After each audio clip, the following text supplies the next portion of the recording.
great pastor. We have another pastor, guys. The last night we had a pastor who ended the evening. You know how that went. Whew, it was powerful. And now we're having another pastor to end our evening with, Pastor Linda Hillman. She's a senior pastor at New Life Ministries in San Francisco, California, and she speaks all over the world to empower people to accomplish what they are designed and placed on earth to do without fear or regret. She is currently pursuing her MDiv in theology with a minor in business administration. She's the CEO and founder of Destined to Be You LLC and Done Right Financial Solutions. Her mission in life is to bring transformation and healing to the broken by addressing the issues of life. Pastor Hillman was one of the people who graciously came on while I was doing my 100 Days of Sunshine, and she spoke and she said something that really, and it resonated with me, it stuck with me on that live that she came on it. It was that you were born to solve a problem. And so I know tonight what she's going to share is going to be nothing less than phenomenal. Welcome, woman of God. Thank you. How are you? I'm doing so well. Thank you so much for having me and for being so gracious to allow me to share my gift with all of the participants of the summit. And I bless God for you just having this idea, because it's great. I caught a little bit of it on Facebook. I was watching Apostle Tai go forth while I was eating dinner, so I was thankful to be able to catch that. And then the little bit that I caught, and tell TJ I'm coming for her too, because I got 3 books that are coming out about my life story, and I definitely need her services on how to best market that. So I'm coming for her too. I'm taking her up on her 30 minutes. And so I just thank God for all that he's doing in my life and what he has given me to share with the people today. So again, thank you so much. Right. So guys, without further ado, I turn it over to Pastor Hillman. Okay, so for those of you that don't know me, I am Linda Hillman, Pastor Linda Hillman, Coach Linda Hillman to some, and I am here to talk about purpose finds a way. And I'm going to try to share my screen, so give me 1 second to kind of get that all set up.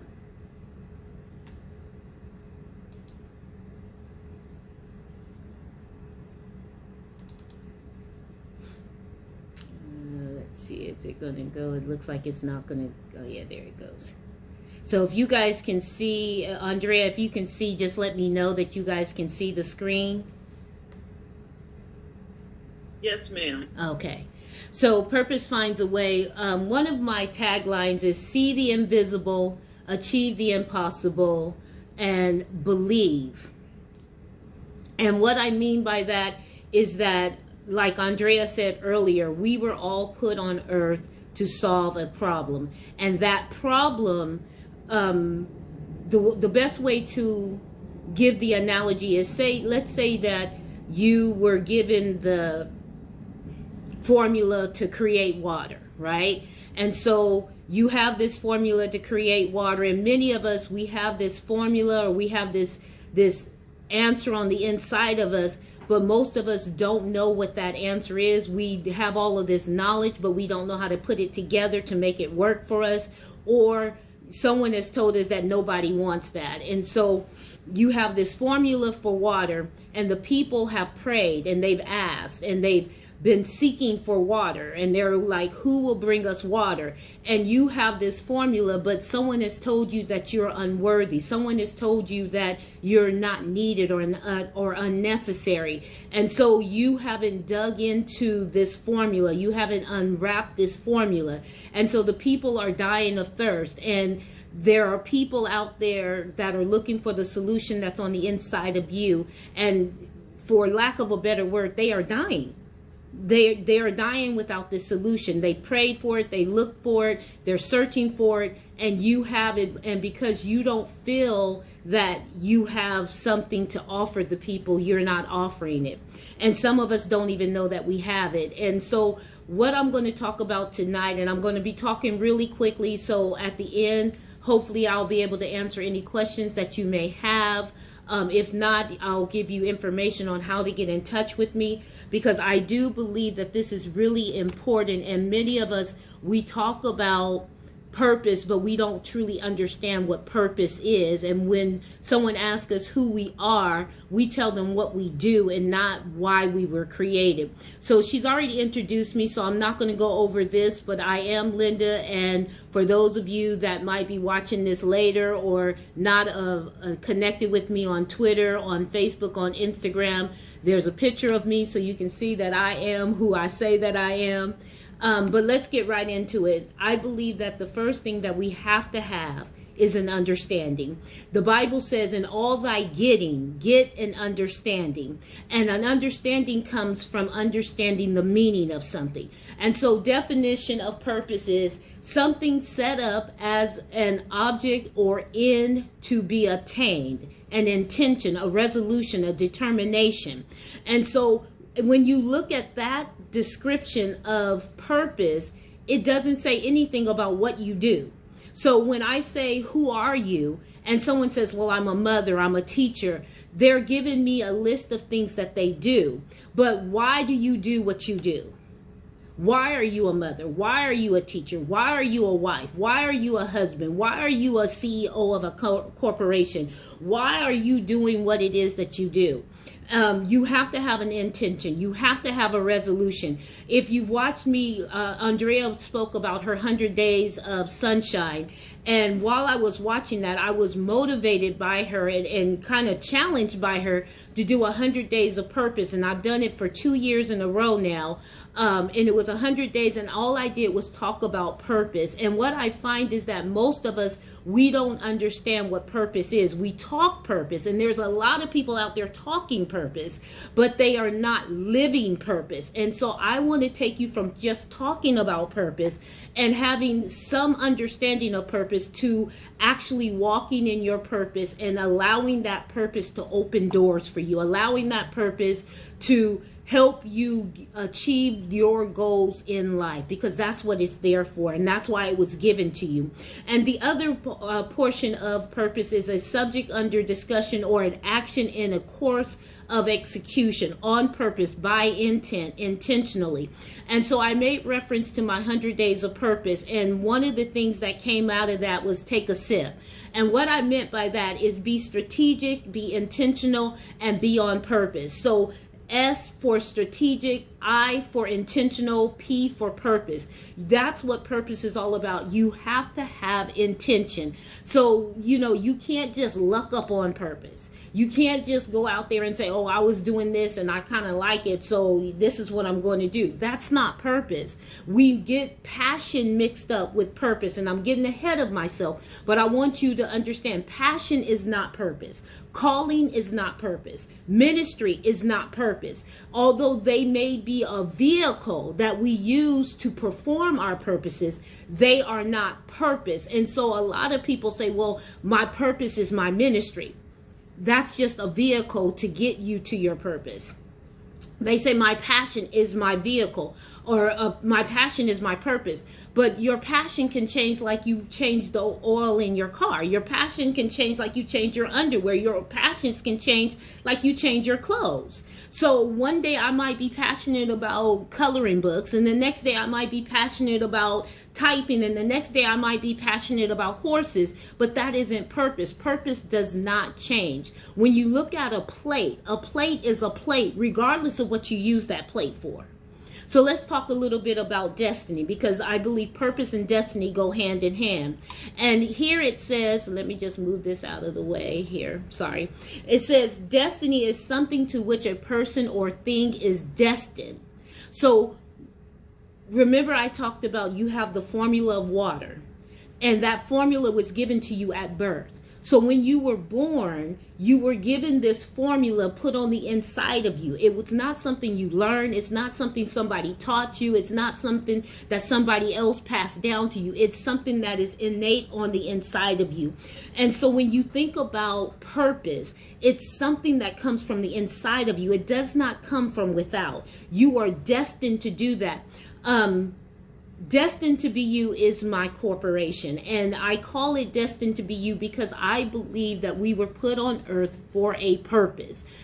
We were created with purpose in mind.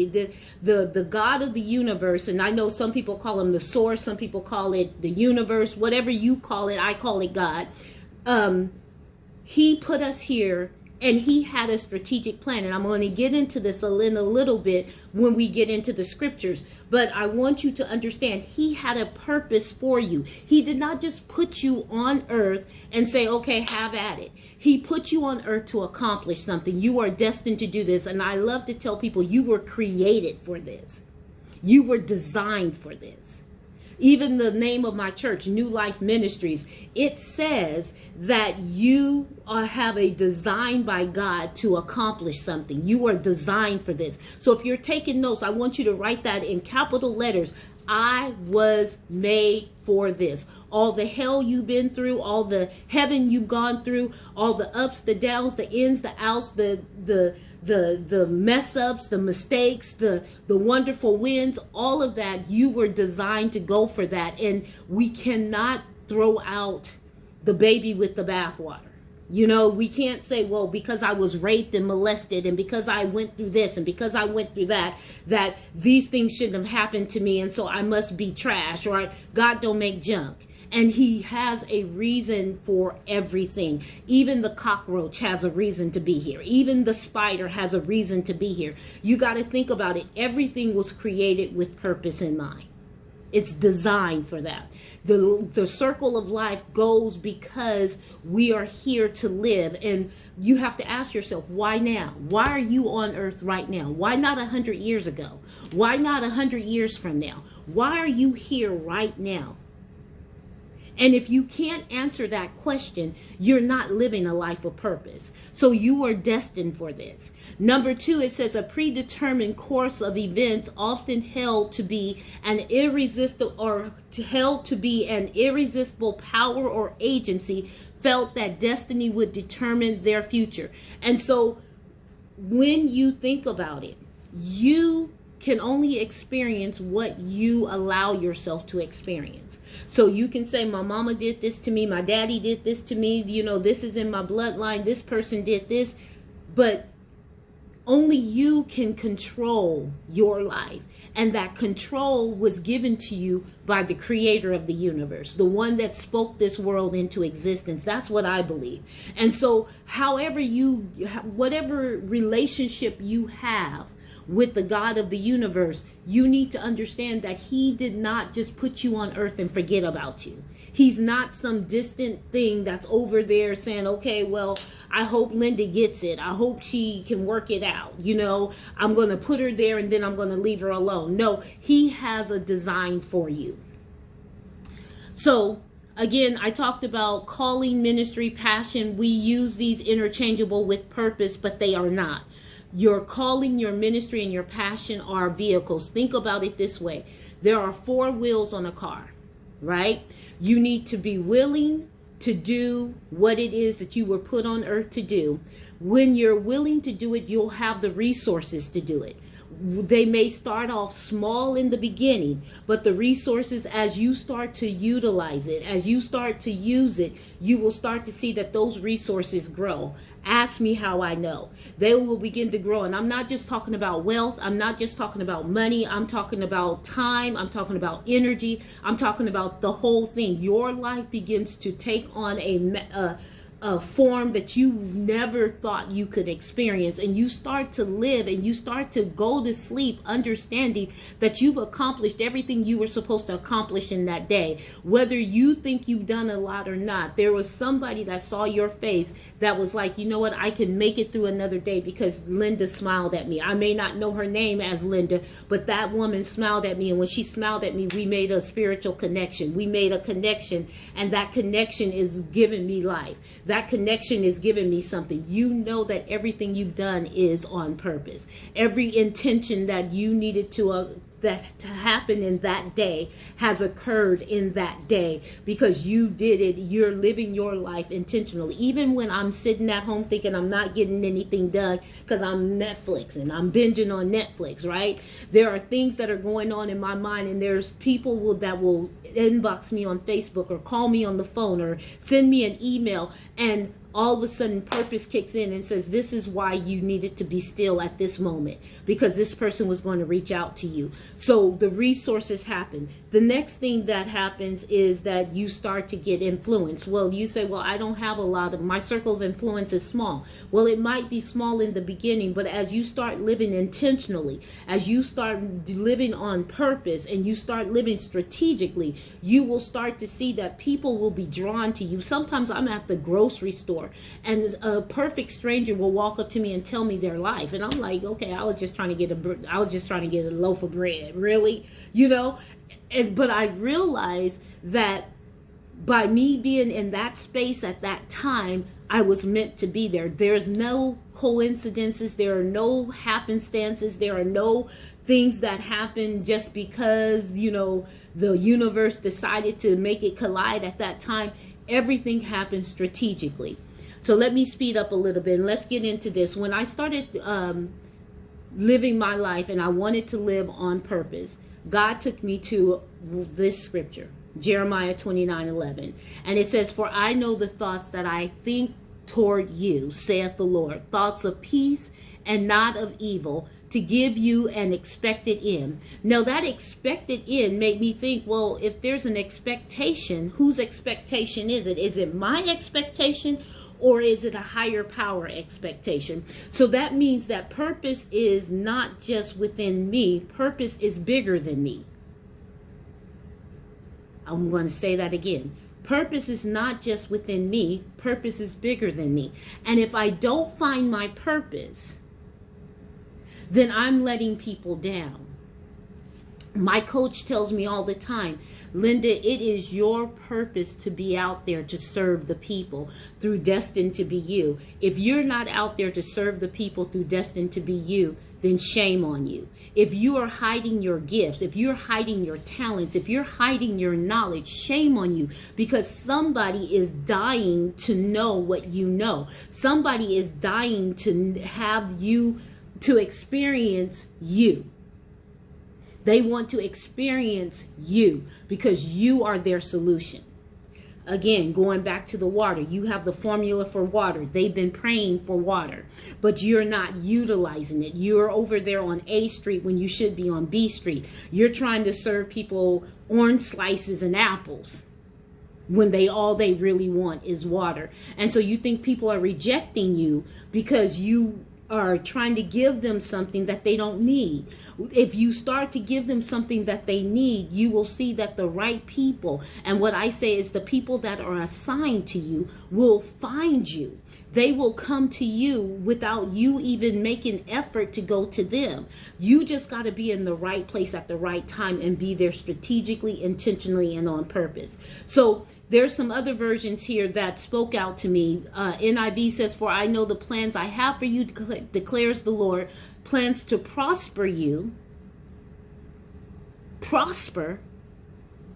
So if I am not happy with my life and I'm not prospering, that's not God's plan for me. God's plan is not for you to be broke and busted and disgusted. He gives us the free choice to choose him or not choose him. But there's another scripture in the book of John that talks about, it is my will that you would be in good health and prosper. So he says, my plans are to prosper you and not to harm you, plans to give you hope and a future. Then in the Amplified Classified or Classic Edition, it says, for I know the thoughts and plans that I have for you, says the Lord, thoughts and plans for your welfare and peace, and not for evil, to give you hope in a final outcome. So some people say, well, this happened to me, these bad things happened to me, but that was not the will of the Father. That was not God's will for you. God's will for you was not to have you go through hell on earth.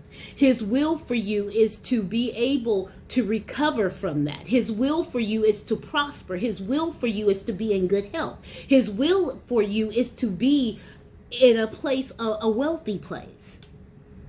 And when I say wealthy, I'm not just talking economically. I'm talking in every area of your life. Healthy emotionally, healthy mentally, healthy spiritually, healthy physically.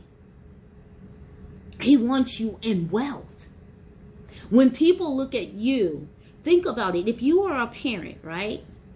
Do you want people to look at your child and say, oh, that poor child, he ain't got no parents. He don't, he's over there looking like a bum on the street. That's not what you desire for your child.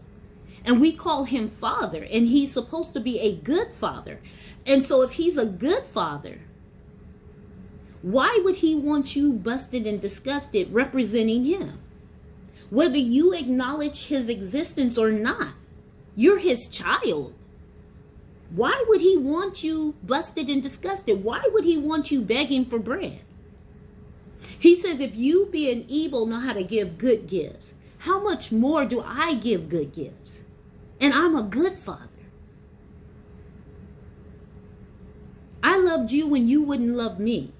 I died for you when you could care less about me. I gave my life for you. So why would he want you not to have purpose? Why would he not have a plan for you? Psalms 139, 17 through 18, and I'm just going to read all of these. Again, if you want to get this slide, just reach out to me and I'll give you the slides so you can have these scriptures and you can study them, because I don't want you to take my word for it. If you have a relationship with God, I want you to get into prayer and I want you to read these and ask him to reveal to you what he wants you to know out of this, because this is what he revealed to me. How precious are the thoughts unto me, O God. How great is the sum of them.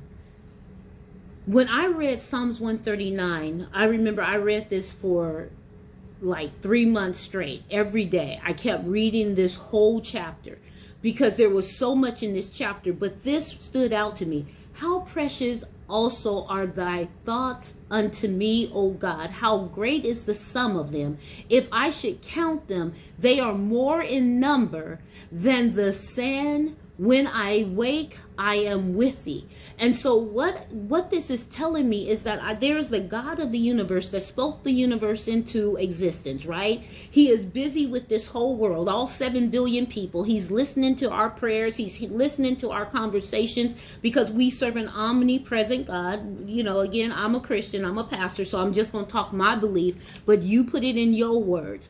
He's an omnipresent God. He's everywhere all the time. And he's there and he's involved. We think he's some God sitting up there with his, feet crossed and watching Netflix while we're living down here miserable. But he's involved in your life because he has skin in the game, if you will.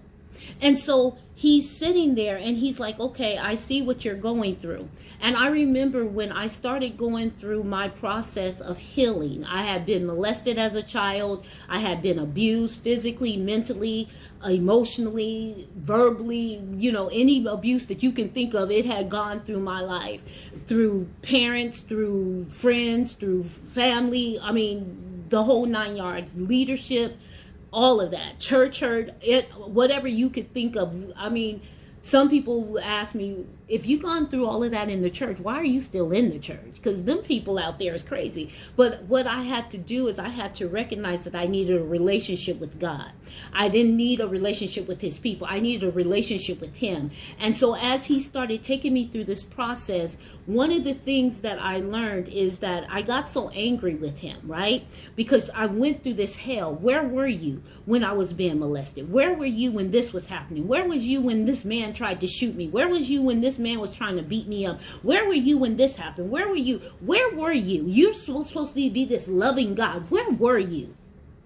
Right? Here I am, a preacher. I've been preaching since I was 7 years old, 6 years old. I've been singing in choirs. I've been going to church. I've been doing all of this stuff. And here you, and all of the, giving you, dedicating my life to you. And all of this crap was happening in my life. Where were you? And he showed me when I was able to see it. He said, when you were going through that, I was there with you. And so Psalms 139, it says, when I awake, I'm still with you. That began to become a real thing into me. That God was there, and he showed me when he tried to lay on you. I was the person between you and him where he couldn't go any further. It could have been much worse. The things that you suffered could have been much worse, but I shielded you. I protected you. I took the brunt of it. And so you guys know that poem called Footprints, and it says that when you were walking and there was only one set of footprints, you're like, God, well, where were you? And he's like, I was the one carrying you. That's what he revealed to me. And so it didn't make things better for me because I was still angry, but it made me understand the love of a father, that he wanted to shield me and protect me. He couldn't stop everything because we live in a wicked world. We live in a fallen world, and evil is going to be there. Evil is always going to be present. But he shielded me enough that I didn't lose my mind. I didn't take my life when I tried to. There were things that he showed me. I was right there with you. I never left you. I never forsaken. I never forsook you because you have purpose to me. You mean something to me. And so today he's telling you, whoever is watching, whether you're watching this live or you're watching this in the replay, he is telling you, you mean something to me, and I need you to come in relationship with me so I can show you how precious you are to me, because I'm always thinking about you. In that same chapter, it talks about him writing a book about you. So in the bookcase of heaven, there's a book that says Linda Hillman, and it's about me. And it holds all the thoughts he has concerning me. And so when I started thinking about this and I started coming in and talking about purpose, I started asking myself, well, what things am I missing out on that you've been thinking about? Because I'm trying to live my life and govern my life and do this over here. I'm trying to be I'm the plate that's a top for the pot, but I'm supposed to be a plate that you can eat food from. So what is it that I'm missing? And he said, I gave you a formula. I gave you a solution. And I need you to tap into that solution and then start to give that to the people that have been assigned to you. Don't worry about your haters. Don't worry about the ones that talk about you. Don't worry about the backstabbers. They're always going to be there. I need you to go to the people that are waiting on you. There are people in the streets waiting on you to realize your purpose. And maybe you know what your purpose is, but you're afraid to walk in it because is it going to make you money? Is it going to do something for you? I'm here to tell you that your purpose will make you money. It will. And it will give you peace at night because that's his plan for you. Psalms 33:11 says, for the Lord bringeth the counsel of the heathen to naught. He maketh the devices of the people of none effect. The counsel of the Lord standeth forever, the thoughts of his heart to all generations.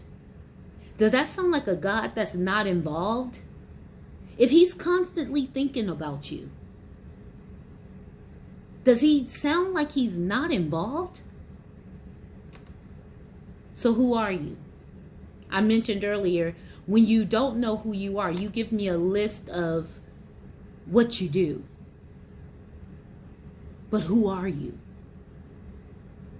How do you find out who you are? You get in a quiet place and you begin to journal. And when you journal, you want to come up with a mission statement. Not a mission statement for your business, although you need one for your business. Not an elevator speech to get you a job, although if you are looking for a job, you need that. This is a formal summary of the aims and values. And we say a company, an organization, or an individual. So you need to have your own personal mission statement. You're going to write it in your own voice. You're going to keep it simple. You're going to have a positive tone. Use I am, I will, I have. Not, one day it's going to be, no. This is who you are. Use active voice and be unique. Because we're all made uniquely. We're all like fingerprints. Every fingerprint is unique. My purpose is not your purpose. They may be similar, but they're not the same. Why are you here? Can you answer that question? I couldn't answer it 5 years ago. I couldn't answer it 10 years ago. But as I started to get into this, I realized that I was here for the broken. And I had 4 vehicles that I had at my disposal. Things that I was passionate about. Ministry, writing books, coaching, doing people's taxes, of all things. Those things I was passionate about, but I was passionate about them because they serve in my purpose. What? My purpose is to help the broken, to help them find wholeness, to help them find peace, to help them find restoration, to help them find transformation, to change their lives so that they can see that they belong here. You're not here by happenstance. So when we get into it, and I'm speeding up because I know I'm over time. So when we get into it, there's a list of core values. You have to have governing values. Because those governing values is what's going to fuel your mission statement. Here's just a small list of things that you need to think about when it comes to governing values. And what I'm going to do for all of those that want it, I have 3, and I'm going to give them to you guys for free. I normally do them as a part of my coaching, but these pieces of paper or these projects or what's exercises, that's the word I'm looking for. These exercises I'm going to give to you as a free gift. All you have to do is say you were a part of this and let me know, and I will send them to you for free. So basically, it's governing values. It's an exercise on how to figure out what your governing values are. It's an exercise on how to write your mission statement and an exercise on how to write your vision statement, because you have to have all of those if you're going to live intentional, if you're going to live strategically, and if you're going to transform your life. You've got to have governing values. You've got to have a mission statement. You have to know who you are. And vision. Vision is something that we say it's a dream, a trance, or religious ecstasy. But vision is how you see things. Where are you going to go? Every morning, my vision becomes clearer. It becomes clearer because I understand why I'm here. I understand who I am. And I understand that not everybody is going to like me. Not everybody is going to get with me. Not everybody is going to get on board. But those that I'm assigned to, they will be drawn to me. So that's the end of my presentation. If you want to get in touch with me, this is how you get in touch with me. I am Linda Hillman. I'm an elite empowerment and transformation coach. I coach through Destined to Be You, where I am the CEO and founder. There's my street address, my phone number, my website, and then my email. I'm also on Facebook. I'm on Twitter. I'm on Instagram under the Linda Hillman, so you can get to me any which way you want. If you want to inbox me on Facebook, if you want to send me an inbox on Instagram, however you want to get to me. Listen, if you don't know your purpose, or you think you know your purpose, but if there's any doubt in your mind, I would say don't waste time. And we always talk about, well, I don't need a life coach. I can figure it out on my own. But if you could have figured it out on your own, don't you think you would have done it by now? If you got doubt in your mind, if you think ministry is your purpose, it might be a piece of what it is. It's a vehicle, but it's not purpose. If you think your calling is your purpose, I was called to be a pastor. But before that, I was an evangelist. Before that, I was a missionary. Before that, I was a choir director. Before that, I was an usher.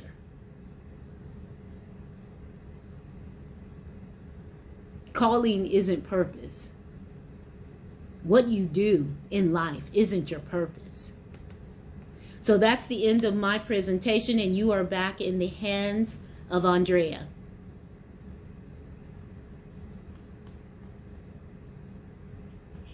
If you can stop sharing your screen so that I can, because there's a couple of questions that came through for you, okay? Okay.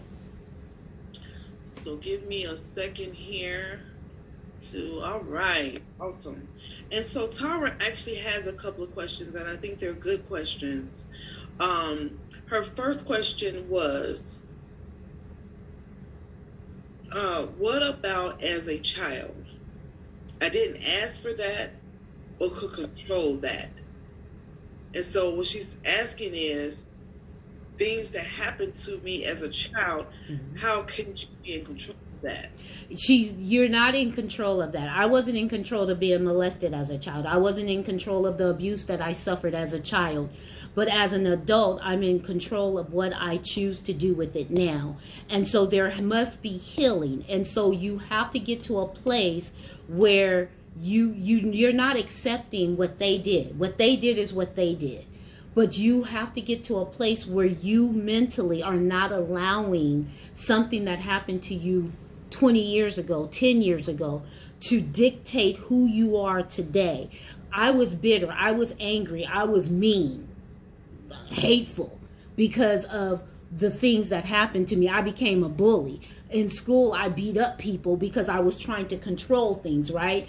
But I had to come to grips and say, okay, I made those decisions because of what happened to me, but what happened to me doesn't define who I am.